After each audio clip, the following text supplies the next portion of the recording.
자, 오늘 이제 다시 계속해서 이제 집사에 관해서 이제 같이 말씀을 이제 나누도록 하겠습니다. 지난 4월 10일 대한민국 제22대 국회의원 선거가 열렸습니다.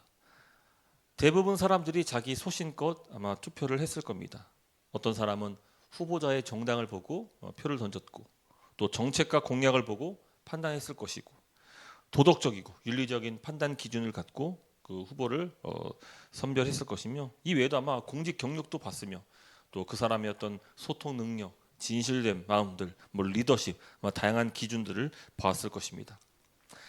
자, 이제 국민의 선택을 받은 이제 자들은 앞으로 이제 자신을 뽑아준 국민들을 위해서 보답을 할 차례입니다.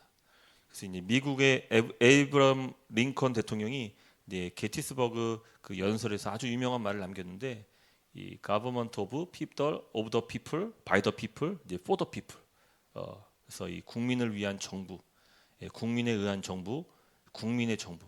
그래서 민주주의의 가장 핵심적인 그 중심이 될 수 있는 그런 연설이다라는 평을 받고 지금까지도 참 많은 사람들에게 회자가 되는데, 이 링컨 대통령 말대로 우리 선거에 뽑힌 사람들은 이제 오직 이 국민을 위한, 또 국민에 의한 국민의 어떤 그 나라가 될 수 있도록 국민의 손과 발이 되어서 공직을 잘 담당해야 될 줄 믿습니다. 여러분, 그렇다면은 자, 이제 세상에 이제 정치인들은 이런 과정으로 투표를 하는데, 자, 그렇다면은 교회에서의 직분자는 어떻게 선출이 될까요? 어떤 방식으로 선정이 될까요? 자, 크게 두 가지 방식이 있는데, 하나는 투표입니다. 똑같이 민주주의 어떤 그 정신을 따라서 이제 모든 사람들에게 투표할 수 있는 그 투표권이 주어져서 이제 유권자들 자신의 권리를 이제 행사합니다. 또 하나는 임명입니다. 마찬가지예요. 세상에서 볼 수 있는 대로 이제 투표나 임명의 방식으로 직분자를 선출합니다. 그래서 대부분 항존직 이제 목사, 장로, 집사는 교회에서 모두 이제 투표로 선출을 합니다. 몰랐죠? 여러분 혹시 투표하신 적 있으십니까? 직분자 선출? 이렇게 직분자들을 이렇게 선출합니다. 아니, 목사도 투표해서 뽑나요? 네, 목사도 그래요. 그래서 이제 교회에서 이제 교회 이제 청빙을 할 때, 외부에서 목사를 초청할 때, 그때 전체 교인들이 함께 투표해서 찬성표 3분의 2를 받아야지 그 목사가 그 교회에 청빙을 받을 수 있습니다. 또 이 부목사도 청빙할 때에 당회원들끼리 투표해서 3분의 2 이상 찬성을 받아야지 이제 청빙할 수 있다라고 이제 장로교 고신 측에는 이렇게 헌법으로 다 명시를 해 두었습니다. 여러분, 우리가 직분자, 이 교회 직분자를 선출할 때 주의할 점이 있는데요. 여러분, 국회의원이나 대통령들은 이 국민들이 직접 투표를 해서 뽑잖아요. 그래서 이 사람들은요, 국민들을 위해서 봉사하고 국민들을 위해서 정치를 해야 합니다. 공직자는 민주주의 정신을 따라서 국민을 위해 봉사할 의무가 있습니다. 그렇지만 교회 직분은 다릅니다. 물론 우리가 투표로 뽑아요. 성도들이 투표해서 직분자 항존직을 선출합니다. 근데 그래서 이 교회 직분자들은 자신을 선택해 준 그 교인들을 위해서 봉사해야 될 책임은 있지만, 하지만 교회 직분은 여러분 누가 세운다고 우리가 배웠습니까? 교회 직분은 누가 세우십니까? 바로 교회의 주가 되시는 예수님께서 직분자를 세우신단 말이에요. 그래서 직분자는 누구를 위해서 봉사하고 헌신해야 합니까? 바로 우리 주 예수 그리스도세요. 예수 그리스도. 그래서 모든 직분자는 누구를 위해 섬긴다고? 예수님을 위해 섬기는 겁니다. 이건 목사들 사이에서는 아주 유명한 예화인데, 이제 보통 이제 목사, 이제 전도사, 이제 교육자를 청빙할 때 이제 면접을 본단 말이에요. 이제 담임 목사님이 면접을 해요. 질문합니다. 이제 여러 가지만 질문하다가 마지막 이런 질문해요. 당신은 누구 종입니까? 이게 질문해요. 근데 이 질문에 이제 순진한 전도사님들은 주님의 종입니다. 이렇게 답변해요. 그러면 탈락. 채용이 안 돼요. 그럼 어떻게 대답해야 됩니까? 담임 목사님의 종입니다. 라고 해야지 청빙을 받을 수가 있습니다. 여러분, 세상의 원리와 법칙이 그대로 교회에도 반영이 된 거예요. 바로 자신을 뽑아준 사람을 위해서 충성해야 한다는 것이죠. 맞죠? 세상의 원리로 말하자면 그렇습니다. 나를 고용한 고용주를 위해서 일해야 하는 겁니다. 근데 교회 직분은요, 오해하면 안 돼요. 여러분, 교회 직분은요, 예수님이 세우신 거예요. 물론 선택은 사람이, 성도들이 하겠지만, 근데 그 모든 직분에는 누구를 위한 직분입니까? 우리 주 예수 그리스도를 위한 직분이라는 것이죠. 그래서 여러분, 목사에게 잘한다고, 장로에게 깍듯하다고 직분을 주는 게 아니에요. 이제 당회가 없으면요, 이제 임시직은 이제 담임 목사가 임명하도록 헌법에 명시가 됩니다. 그래서 이제 서리 집사라든지 전도사는 이제 임시직이기 때문에 이제 담임 목사가 임명을 합니다. 네, 저희 교단은 전도사도 이제 항존직이에요. 항존직으로 이제 합니다. 자, 그럼 여러분, 그렇지만 담임 목사가 임명했다고 해서 목사의 종이나 목사의 수족이 아니라는 겁니다. 교회 직분은 철저하게 교회의 머리가 되신 우리 주 예수 그리스도를 위해서 존재하기 때문입니다. 저는요, 자기한테 잘했다라는 이유로 직분을 줬다가 낭패를 봤던 그런 목사님들을 참 많이 알고 있습니다. 목사를 잘 대접하고 또 목사에게 잘 섬기고 목사가 하는 말에 항상 긍정적이어서 우호적이어서 그 사람을 서리 집사로 임명했는데, 그리고 안수 집사가 될 수 있도록 밀어줬는데, 이 사람이 장로가 되고 나니까 확 어떻게 됩니까? 사람이 바뀌는 거예요. 그래서 이 당회, 이제 목사와 장로는 이제 당회를 하거든요. 회의를 합니다. 근데 그 이제 보통 이제 민주적 절차에 따라서 이제 회의를 하는데, 이제 목사가 추진하고 목사가 막 이렇게 추천하는 일들을 이제 모두 반대하는 거예요. 목사 말 잘 들어서 뽑아서 이제 장로가 됐는데, 당회에서 중요한 결정 내리는데 목사가 얘기하면 다 반대. 그래서 반대를 위한 반대. 이렇게 하는 것이죠. 근데 이제 장로님 입장에서는 제가 이해가 되는 게 뭐냐면은, 이분은 장로의 역할이 뭐라고 생각하냐면은, 목사님을 견제하고 목사님이 하는 일들마다 한 번씩 제동을 거는 게 장로의 역할이라고 그렇게 잘못 배운 거예요. 실제로 한국 교회에서 이 장로의 역할이 뭐 그렇게 이제 남용이 된 거예요. 그래서 이런 책도 있잖아요. 장로 걸림돌인가 뭐 디딤돌인가. 그래서 일반적인 교회에서 이제 걸림돌로 작용하는 거예요. 뭐만 했다면 다 그냥 안 돼요, 노. 또 다수가 장로다 보니까 이 목사가 이 쪽수로도 밀려가지고 이 당의 원하는 진행이 잘 안 되는 거예요. 그래서 이 장로교회 같은 경우가 같은 보면은 이제 당회도 되게 민주적 절차로 이제 하거든요. 그래서 이제 당회가 마치고 나면은 이제 목사님들의 입맛이 이제 싹 사라지는 거예요. 그래서 회도 안 먹는데요. 이 당회 회도 안 드신다고 합니다. 예. 여러분, 이 교회 직분은요, 목사가 임의대로 뽑아서는 안 되는 거예요. 또 교회 직분을 목사 혹은 특정 직분의 종으로 임명해도 안 되는 거예요. 왜냐하면 교회 직분은 원리가 그래요. 오직 주님께서 세우시기 때문입니다.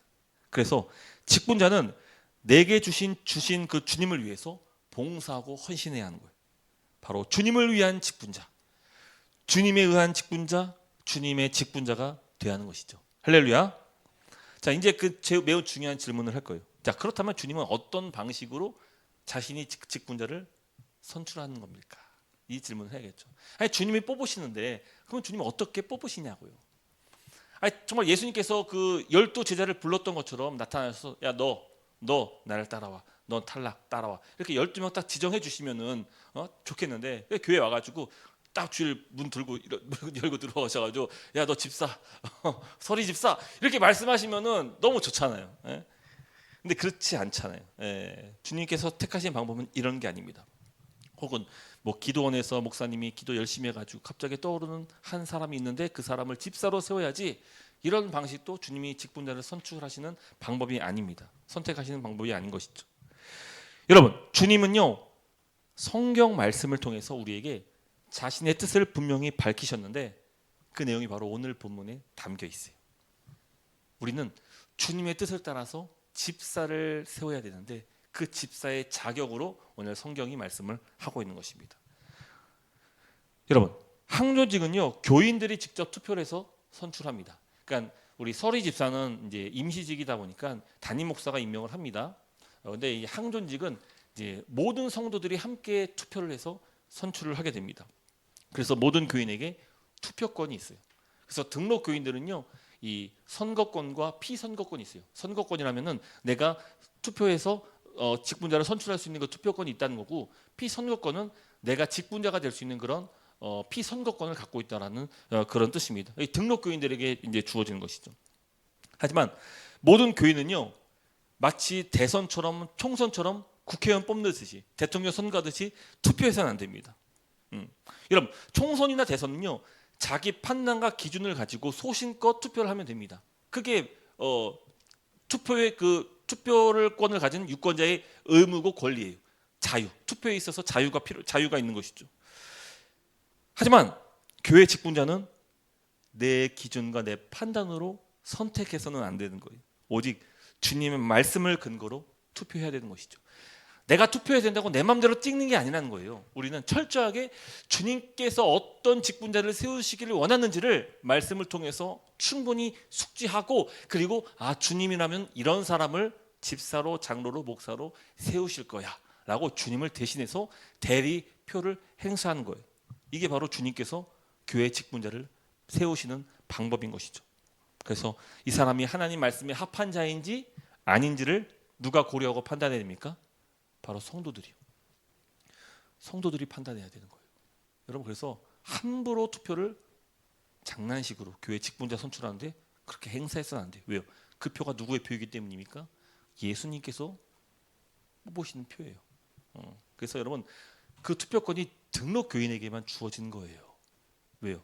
등록교인은 예수 그리스도를 주와 그리스도로 믿는 자, 그 안에서 서약함으로써 이 교회 한몸됨을 이루면서 이 교회 모든 치리와 그 관할에 복종할 것을 서약했던 그런 자이기 때문에, 이와 같은 검증 절차가 끝난 사람이기 때문에 그 등록교인만이 이 교회에 직분자를 선출할 수 있는 투표권이 주어진다는 거예요. 그래서 등록교인이 아닌데 투표권을 가질 수가 없는 거예요. 이 중요하다는 걸 알겠죠. 이 등록교인이 얼마나 중요하다는 것을 알아야 돼요. 주님을 대신해서 표를 던지는 자이기 때문입니다. 여러분, 보통 아버지가 장로 후보면은 어떻게 합니까? 아버지 뽑아야 돼요, 안 뽑아야 돼요? 일단 난처하죠. 뽑아야죠. 아버지인데. 근데 그렇게 무턱대고 뽑으면 안 돼요. 우리 아빠니까 뽑으면 안 됩니다. 오히려 자녀이고 가족이기 때문에 더 신중해야 돼요. 왠지 아십니까? 예를 들면은 장로나 집사의 자격을 보면은 이런 구절이 있어요. 자기 집과 아내와 자녀들을 잘 다스릴 줄 아는 사람이어야 된다. 이게 감독과 집사의 자격이거든요. 왜냐하면은 가정을 잘 다스리고 또 자녀들을 잘 양육하는 그런 자에만이 이 교회 전체를 돌아볼 수 있고 성도를 잘 양육할 수 있고 보살필 수 있기 때문입니다. 근데 자녀들은 우리 부모님들의 진짜 얼굴을 안단 말이에요. 가면 벗기 전에 그 모습을 안단 말이에요. 그래서 우리 아이들이 항상 불만인 게 뭡니까? 막 쏘아붙이면서 막 화를 내고 막 윽박지르다가 갑자기 핸드폰 전화가 울리면은 갑자기 목소리 확 돌변해가지고 여보세요, 목사님, 확 바뀌는 거예요. 그러니까 우리 자녀들로서는 난처한 거죠. 한 몸에서 이 천사와 악모를 동시에 보는 거예요. 이게 누구 인격이 진짜인지 막 얘가 헷갈리는 것이죠. 막 공황이 오는 거죠. 우리 아이들이 부모님들의 진짜 모습을 안단 말이에요. 그래서 우리 아이들도 이제 아직 어리지만 자기 의견들이 분명해지면은 이제 우리 부모가 더 잘해야 돼요. 왜냐하면 우리의 속사정을 너무 잘 알고 있기 때문에 이게 교회 직분을 유지하는데 힘이 걸림돌이 될 수가 있는 거예요. 잘해야, 저도 한 초등학교 올라갈 때부터 좀 우리 자녀들한테 더 잘해야겠다, 그런 생각을 좀 갖고 있습니다. 자, 어쨌든 여러분, 아버지라 해서 무턱대고 뽑으면 안 된다는 거예요. 왜냐하면 가족이고 자녀이기 때문에 더 안단 말이에요.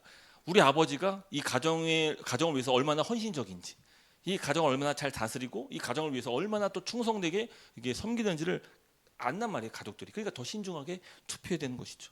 왜요? 왜 그렇습니까? 바로 직분자 선출을 위해 주어진 투표권은요, 누구를 대신해서 투표하는 것입니까? 바로 예수 그리스도, 이 교회의 직분을 세우시는 예수님을 대신해서 표를 던지는 것이기 때문에 우리는 더욱더 심혈을 기울여서 내 생각과 내 판단이 아니라 오직 주의 말씀을 근거로 투표해야 되는 것이. 할렐루야. 자, 여러분, 이제 디모데전서 3장을 보면은 그래서 이제 교회 직분자는 어떤 사람이어야 되는지 그 자격을 쭉 열거합니다. 가장 먼저 1절에 이제 감독 자격에 대해서 쭉 나옵니다. 이제 이 디모데전서에서 말하는 감독은 오늘날의 이제 목사 혹은 장로의 직분으로 보시면 좋을 것 같아요. 감독은 그렇습니다. 그래서 이제 1절부터 이제 감독의 자격이 쭉 나오고, 오늘 우리는 이제 집사의 자격. 왜냐하면 우리는 집사 교육을 함께 하고 있는 거 아닙니까? 아직 장로 선출하려면 아직도 멀었기 때문에 이건 좀 패스해가지고 저희는 이 오늘 본문, 그래서 이 8절부터 집사의 자격만 좀 살피도록 할 것입니다. 여러분, 하지만 이 감독과 집사의 그 자격은요, 유사한 점들이 상당히 많습니다. 그래서 학자마다 조금씩 견해는 다르지만 거의 뭐 한 60% 이상이 거의 비슷하다라고도 이제 볼 수가 있기 때문에 이 감독과 집사, 그러니까 집사 자격을 배우면서 덩달아서 이제 감독의 자격도 이제 배우게 될 것입니다. 자, 8절 이렇게 시작하는데요. 이와 같이 이렇게 단어로 시작합니다. 이와 같이. 우리말 성경은 이와 같이를 마찬가지로 이렇게 번역을 합니다. 이제 마찬가지로. 그래서 마찬가지로 이렇게 번역했다면 이 무슨 말이냐? 바로 앞서서 누구의 자격을 얘기했다고요? 감독의 자격. 근데 마찬가지로 이렇게 표현하고 있는 거예요. 그러니까 감독과 집사의 자격이 서로 막 떨어져 있거나 서로 다른 그런 게 아니라는 거예요. 비슷하다는 거죠. 유사하다는 것을 알 수가 있습니다. 또 이 직분을 오해하는 것 중에 하나가 뭐냐면은 직분을 수직적으로 이해하는 거예요. 위계로. 이거를 위계 질서로 이해해서 이게 상부 명령이 있고 하부 지시를 따르는 그런 관계로 이해하는 것이죠. 아닙니다. 이 직분은 그렇게 이해를 하면 안 돼요. 그래서 여기 말하죠. 이와 같이 마찬가지로. 그러니까 감독이나 집사나 역할이 다를 뿐이지 그 동등하다는 거예요. 서로 대등한 입장이라는 것을 성경이 말하고 있는 것입니다. 그러니까 장로라고 해서 뭐 집사 및 타 직분에 비해서 뭐 우월하거나 특별한 것이 없어요. 주님은 감독과 집사에게 요구하는 자격이 아주 유사하다는 점을 보면서 우리는 그 두 직분 간에 서로 간격이 없음을 우리는 충분히 알 수 있는 것입니다. 자, 이제 자격에 대해서 이제 구체적으로 살필 텐데 우리가 일반적으로 교회 직분자를 선출해야 한다면은 어떤 사람을 좀 뽑아야 되겠습니까? 우리 생각이라면 어떻게 뽑으면 좋을 것 같아요? 집사를 뽑아야 돼요. 어떤 사람 뽑겠습니까? 어떤 기준을 삼는 게 좋을까요? 아무래도 우리 믿음을 가진 신자이기 때문에 먼저 믿음을 먼저 봐야 되지 않을까요? 믿음이요. 근데 놀랍게 성경을 보면은 앞서 나온 내용들을 보면 믿음이 아니에요. 오히려 그 사람의 뭘 봐야 됩니까? 사람됨을 먼저 요구하고 있는 것입니다. 그래서 8절에 먼저 요구하는 것이 이제 네 가지가 있는데 첫 번째가 정중하고입니다. 정중하고. 따라합시다. 정중하고. 이 집사에게 가장 먼저 요구되는 자격이 바로 정중이에요. 정중. 여러분 뭐든지 첫 번째가 중요하거든요. 근데 주님께서 이 정중하고를 요구하시는 거예요. 이 정중하다는 표현은요, 이 존경하다라는 그런 뜻을 갖고 있습니다. 존경하다. 여러분 직분자는요, 뭐 만만하거나 뭐 내가 부리기 쉬운 상대를 뽑는 게 아니에요. 그래서 이 교회 청년부들 보면은 회장 선거할 때 어떡 합니까? 막 애들 막 이름을 막 한 명을 몰아가는데 대부분 다 이렇게 약간 좀 띠라고 이런 표현 쓰면 안 되나요? 약간 좀 다루기 쉽고 좀 막 이런 친구들 막 초대해가지고 막 계속 그 사람을 막 연임시키고 막 계속 그래서 막 독재식으로 막 지금 민주주의 사회에서 막 거의 독재식으로 막 결혼할 때까지 그냥 계속 청년 회장으로 남게 만드는 이런 일들을 교회에서 한단 말이에요. 그래서 막 보통 이제 이 그 청년부에서도 그 뭐라 합니까? 총회라고 합니까? 총회 때 이제 회장 선거, 임원 선거 한단 말이에요. 근데 이 절차도 아주 이렇게 배웠으면 이렇게 해야 되는데 가서 야 이번 누구 할래? 야 이번 누구 할 거야? 야 빨리 해. 나 적어야 돼. 뭐 이런 식으로 이제 하는 거죠. 그리고 이제 가장 만만한 애 한 사람을 뽑아가지고 청년을 세우는데 그러면 안 된다는 거예요. 여러분 집사가 도덕적, 성품적으로 인정받는 자야 하는 이유가 있어요. 왠지 아십니까? 집사는요 자비 사역을 맡았기 때문이에요. 자비 사역. 그래서 그 사람의 사람됨을 봐야 돼요. 그 사람의 성품과 인격을 먼저 볼 필요가 있습니다. 집사는 구제하고 병자를 돌보고 또 교회 전체를 이끌면서 선행을 베푸는 일을 합니다. 그래서 이것은 사역 자체가 성품과 인격과 매우 연결되어 있습니다. 타인을 긍휼하게 여기지 않으며 약자의 아픔을 공감하며 그리고 그런 자를 돕고 섬기는 사람들은 자연스럽게 어떻게 합니까? 존경하게 돼요. 존중할 수 있습니다. 33년의 짧은 생을 살다가 간 한 청년의 장례식장이 매우 화제였던 적이 있었는데 그 청년의 장례식 때 무려 4,000명의 문상객이 몰렸다고 합니다. 바로 그 청년 바보 의사 안수현 씨입니다. 아마 한 번쯤 설교 시간이나 아마 들어봤을 겁니다. 문상객 중에는 동료 의사도 있었고 또 간호사 또 병원 직원들도 있었고 뭐 교회 다녔기 때문에 교회 사람들도 있었고 학교 제자들 또 군인들도 있었고 특히 눈에 띄는 것이 병원에서 이제 청소하시는 분들 또 식당 이모 매점 앞에서 구두를 닦으시는 분 이런 분들이 그 장례식장에 찾아오셨다는 거예요. 대부분 다 이제 안수현 씨에게 선행을 수혜받은 사람들입니다. 병원 앞에서 구두를 닦던 할아버지가 이런 말을 했는데요.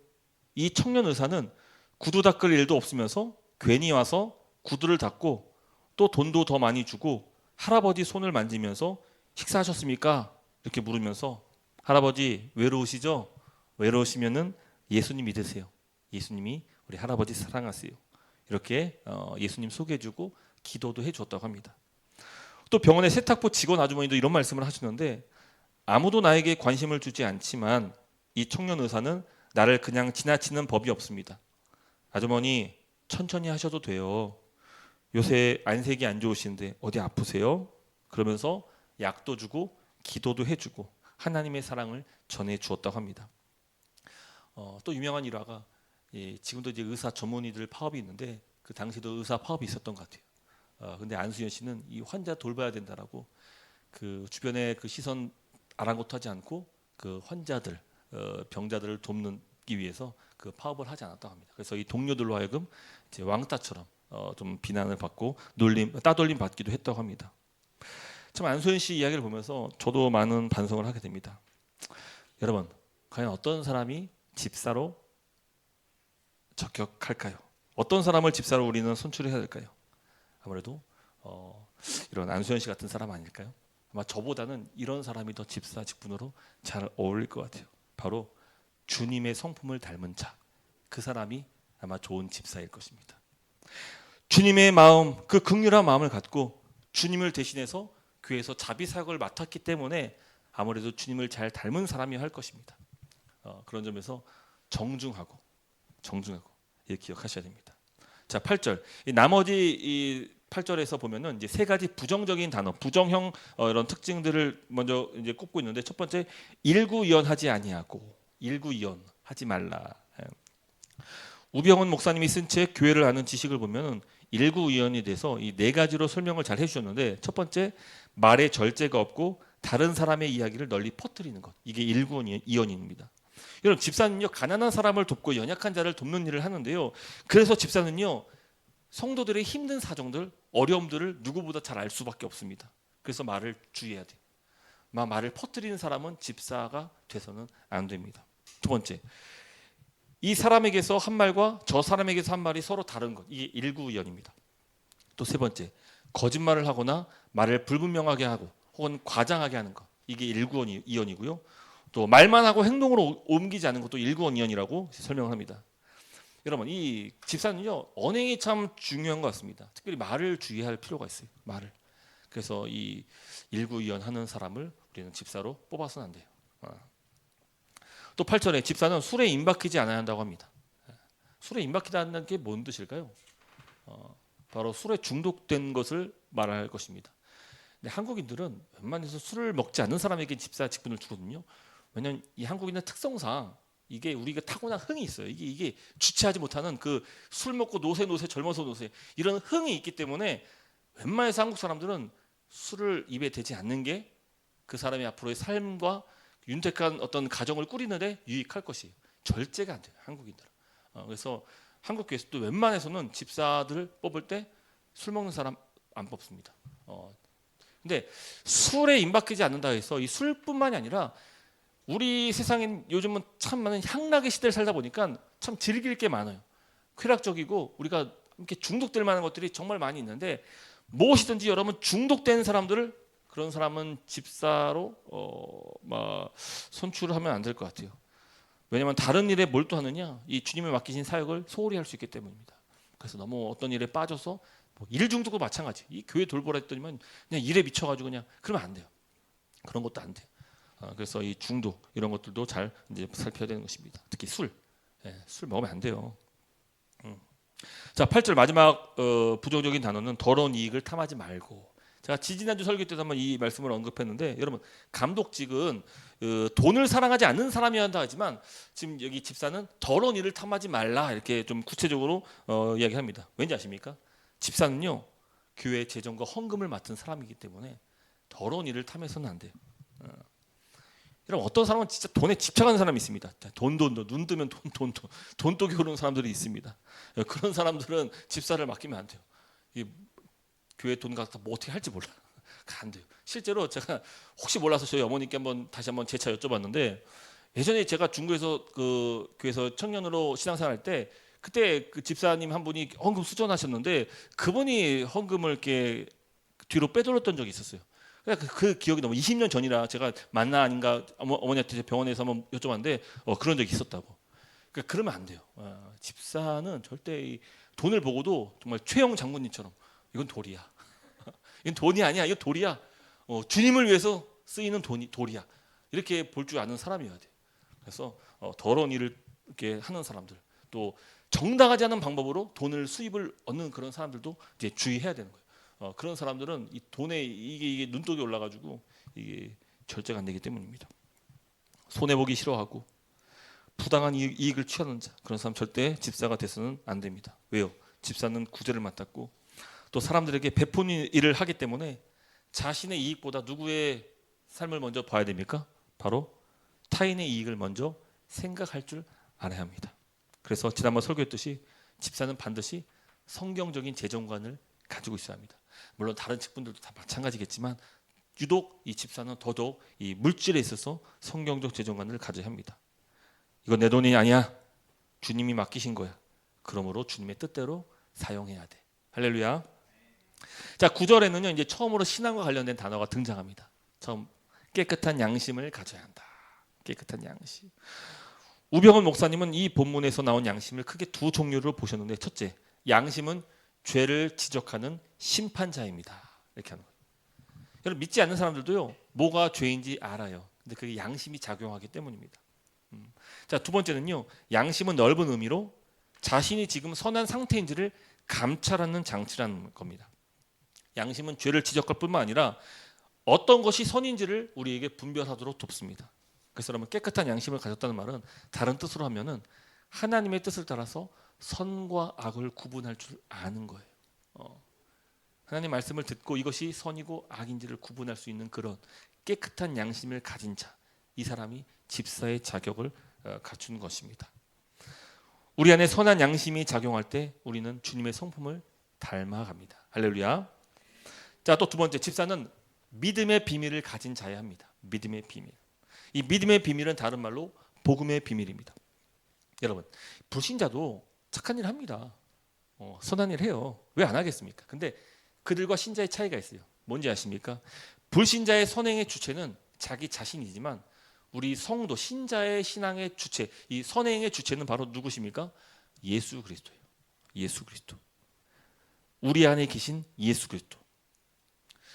여러분, 왜 성도가 예배해야 됩니까? 이게 주님의 뜻이기 때문이에요. 왜 성도가 내 이웃을 내 몸처럼 사랑해야 됩니까? 그게 주님께서 우리에게 가르쳐 주신 가르침이기 때문입니다. 왜 선교하고 자비해야 됩니까? 주님이 우리에게 명령하셨기 때문입니다. 그것이 바로 주님의 뜻이고 내 안에 주님께서 나로 하여금 역사하십니다. 그래서 이 믿음의 비밀, 복음의 비밀이 무엇입니까? 바로 하나님께서 예수 그리스도로 말미암아 하나님 나라를 이루어 가시는 그 놀라운 비밀을 우리에게 계시하셨다는 거예요.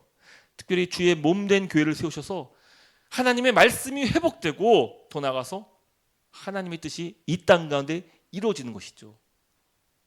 주님은 교회를 세우셔서, 특별히 교회 집사를 세우셔서 자신을 대신하여서 사람들을 돌보고 섬기고 사랑을 베풀도록 우리에게 역사하십니다. 또 말씀을 맡은 목사나 장로에게 또 그 일들을 맡기신 것이죠. 그래서 여러분, 이 교회 모든 일은요 원래 주님의 일인데 그 주님이 자신을 대신하여서 직분자를 통해서 그 일들 더욱더 활발하게 이루시는 거예요. 우리 모든 성도가 그 수혜를 받는 것이죠. 그리고 우리 모든 성도도 다 그 사역에 함께 참여해야 될 의무를 지는 거예요. 왜요? 우리 안에 누가 계시기 때문입니까? 예수 그리스도. 말씀 사역은 목사만 하는 겁니다. 아니에요. 우리 안에 예수 그리스도가 계시기 때문에 그분께서 우리로 말씀 사역으로 이끌어 가세요. 물론 그 일을 목사가 주도적으로 할 뿐인 것이죠. 자, 집사는 자신이 맡은 구제 그리고 자비 사역이 하나님의 구원 경륜의 일부이며 오직 주님의 뜻을 따라 행해짐을 믿고 더욱 책임감, 사명감을 갖고 사역해야 하는 것입니다. 자, 10절 말씀은요, 이제 집사를 먼저 시험해 보라 이렇게 합니다. 먼저 시험해 보래요. 그래서 뭐 국어, 영어, 사회, 뭐 미술 이거 시험이 아니라 뭐겠습니까? 이게 시험. 이 책망할 것이 없는지를 집사 직분을 먼저 맡겨보는 거예요.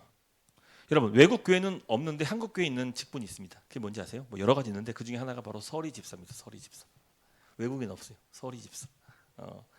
서리 집사는 이제 성경에 나온 집사와는 다릅니다. 이 성경에 나온 집사는 안수 집사예요. 그러니까 안수를 받는 집사고 항존직입니다. 항존직, 교회 항상 필요한 직분이죠. 반면 서리 집사는 임시직이에요. 임시직. 서리 집사의 가장 큰 용도가 아마 바로 이 본문일 거예요. 먼저 시험하여 보고. 그래서 이 사람이 집사로 앞으로 적합한지를 시험해 보는 거예요. 그래서 만약에 1년 동안 지켜봤는데 이 사람이 집사의 어떤 결격 사유가 발생한다. 그러면은 이듬해에는 임명을 받지 못하는 거예요. 이게 이제 서리 집사의 원래 이제 제도의 어떤 그럴 거예요. 하지만 서리 집사로 단연간 교회 사역을 잘한다면은 모든 성도님들은 이제 아시죠. 이 사람은 우리 교회 좋은 안수 집사로 주님을 대신해서 그 사역을 잘 할 것이다. 이렇게 이제 보게 될 것이죠. 그래서 이렇게 시험해 보고 1년 동안 임시직으로서 사역해 보는 거. 이런 건 참 좋은 것 같아요. 그래서 검증해 보는 것이죠. 우리 교회도 이제 등록교인을 세울 때 이제 충분한 검증을 절차를 통해서 이제 세우잖아요. 근데 웬만해서 등록교인에 이제 오신 성도님들은 아마 대부분 다 이제 충분히 이제 직분을 받을 수 있는 그런 자격을 가질 거예요. 왜냐면 그때 이제 미리 잘 점검하잖아요. 그래서 지금도 뭐 몇 년 동안 지금 집사는커녕 교인도 안 돼가지고 지금 선거권도 없고 발언권도 없고 서럽게 지금 하고 있는 그런 우리 지체들이 많이 있잖아요. 그러니까 참 미안하죠 저는. 그러니까 제 마음 같아서는 다 줬다니까요. 이미 오자마자 할렐루야 다 교인 줬죠. 뭐 집사 주고 장로 주고 다 했겠죠. 제 마음 같았으면은. 근데 교회는 제 마음대로 하면 안 돼요. 누구의 뜻대로 교회가 직분자를 세워야 됩니까? 우리 주 예수 그리스도. 그러니까 목사도 거기에 순종하는 거예요. 그래서 성도와의 관계가 좀 껄끄러질 수 있고 조금 멀어질 수 있겠지만 그럼에도 불구하고 우리는 주님의 뜻이 더 중요하기에 목사의 사사로운 감정 이런 것들 아랑곳하지 않고 그렇게 하는 거예요. 그걸 감사하게 우리 성도들은 이제 이것을 다들 인정하고 있어서 참 감사한 것 같아요. 그래서 저한테 뭐 시험 들거나 서운해하거나 이제 그런 분들이 없죠. 예. 얼마나 감사합니까?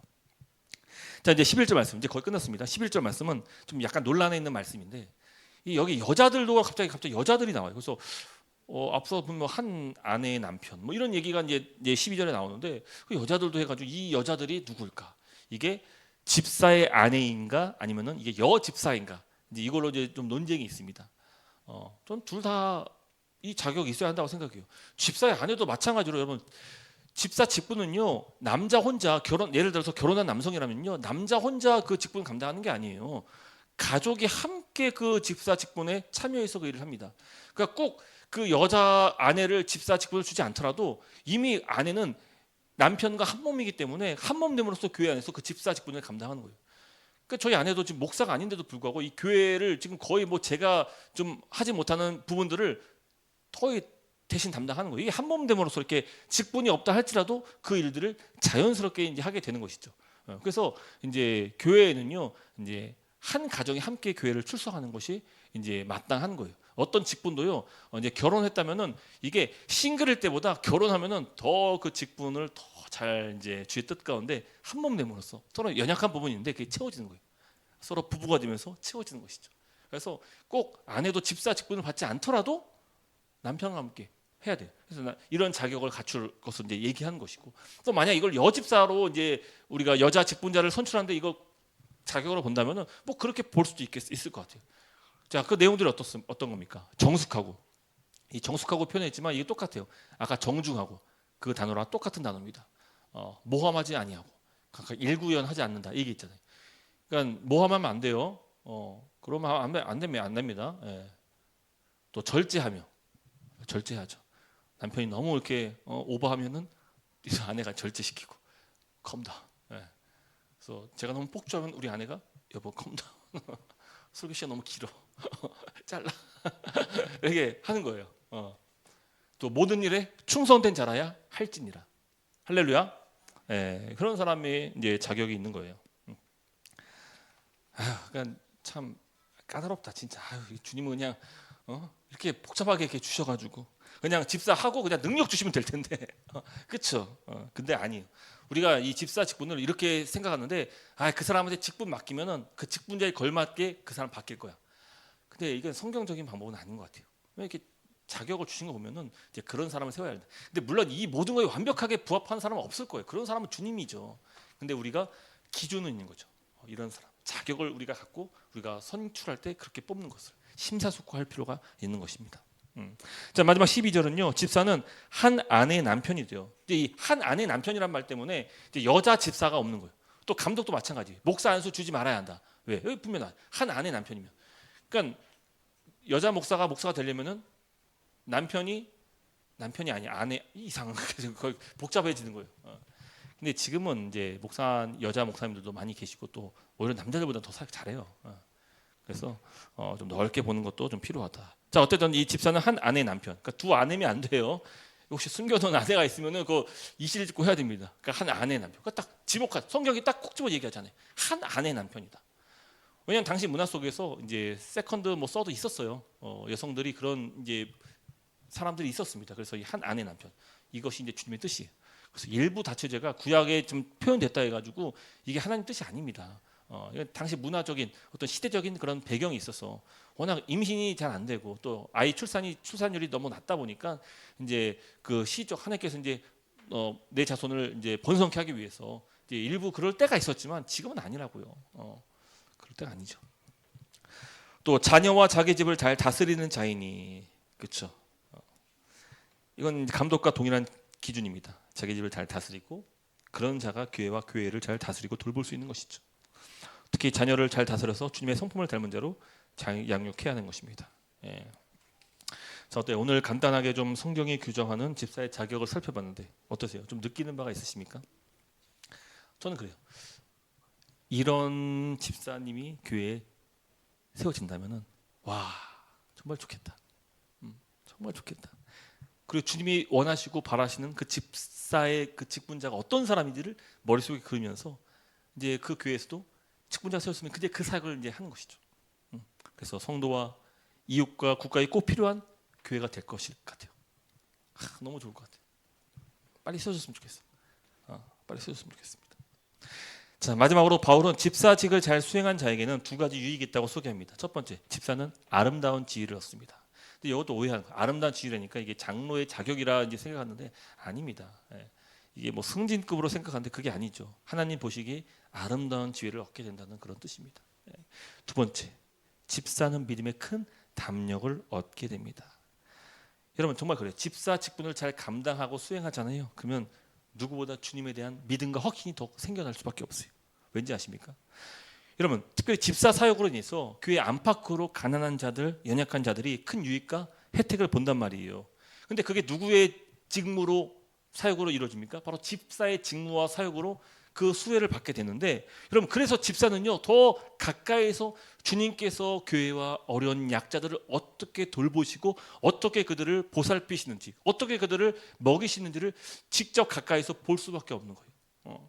야 주님께서 이 미력한 자를 이 아무도 돌아보지 않는 이 연약한 자들을 주님께서 이 집사의 직무로 돌보시고 있구나. 이 교회를 보면요 우리가 그냥 다니다 보면은 교회 누가 어떤 어려움 당하고 있는지 어떤 힘든 점이 있는지 교회가 크고 사람들이 많다 보면 그거 다 모르거든요. 그냥 나 예배 드리고 밥 먹고 집에 가기 바쁘단 말이에요. 근데 집사들이 이 사역을 하는 거예요. 주님을 대신해서 말이죠. 주님이 계셨다면 원래 주님이 그 일을 했겠죠. 사람들의 모든 아픔들, 어려움들을 돌아보시면서 그들을 위해서 기도하시고 그들을 또 섬기시고 도우시고 그 일을 주님이 했겠죠. 그런데 그 일을 주님이 집사에게 맡기셨단 말이에요. 그래서 교회에서 잘 드러나지 않는 사각지대에 있었던 그런 연약한 자 지체들을 집사의 눈으로 그것을 볼 수 있게 되고 그 집사가 그 일을 봤으면 이제 집사회에 그 일을 안고 내놓고 어떻게 하면 이 사람들 도울 것인지를 함께 논의하고 구체적으로 실제적으로 돕는 사역을 이제 하는 것이죠. 그래서 교회 안에서 모두가 다 어떻게 됩니까? 주 안에서 안식을 누릴 수 있는 거예요. 평안을 누릴 수가 있는 거예요. 이게 이 집사의 사역을 통해서 주님이 행하시는 일이에요. 그래서 주님은 이 시대에 많은 어려운 힘들어하고 고난받는 자들을 돌보세요. 그 사람들의 위로가 되어주세요. 그 사람들에게 힘을 주세요. 그 사람들을 다시금 회복시키신다고요. 근데 어떻게 일하신다고요? 자꾸 엉뚱한 데 가서 그런 일들을 혜택을 받는 게 아니라 교회가 주님의 몸된 교회가 주님을 대신하여서 그 직무를 감당하는 집사를 통하여서 교회 안에서 성도들이 구제를 받고 돌봄을 받게 되는 것입니다. 이게 진짜 주님의 뜻이 아닐까요? 이게 진짜 성경적 교회가 아닐까요? 이게 바로 주님께서 머리가 되신 교회가 아닐까요? 누구보다 집사는 그 현장을 가까이서 보기 때문에 주님의 돌보심을 더 느끼면서 믿음의 큰 담력을 얻게 되는 것이죠. 그래서 여러분 이제 3장 1절 보면 이제 감독 되기를 사모하라, 그러니까 직분자가 되기를 사모하라 이렇게 바울이 얘기하는데 여러분들 사모하셔야 돼요. 우리가 직분을 통하여서 주의 직무를 더 감당할수록 우리는 더 주의 따스한 손길들을 그 안에서 누리게 되는 거예요. 목사하기 때문에 매일 말씀을 볼 수밖에 없기 때문에 그 말씀 속에서 풍성한 은혜를 누릴 수 있는 것이 내게 주어지는 큰 은혜라면은 각자의 직분을 통하여서 유익이 있다는 것이죠. 그런 교회 됐으면 좋겠어요. 우리 모두 여기 있는 계신 우리 개척 멤버들 다 한 사람 한 사람 이제 앞으로 주님의 직분을 맡게 돼서 주님을 대신해서 이제 사역을 감당할 텐데 그로 말미암아 우리 교회가 더 충만한 그리스도께서 다스리시고 주님께서 통치하시고 일하시는 그런 교회가 될 줄 믿습니다. 할렐루야. 그래서 우리 사모하시기 바라요. 우리 집사들 많이 사모하시고 그 일들을 일어날 수 있기를 주 이름으로 축복합니다.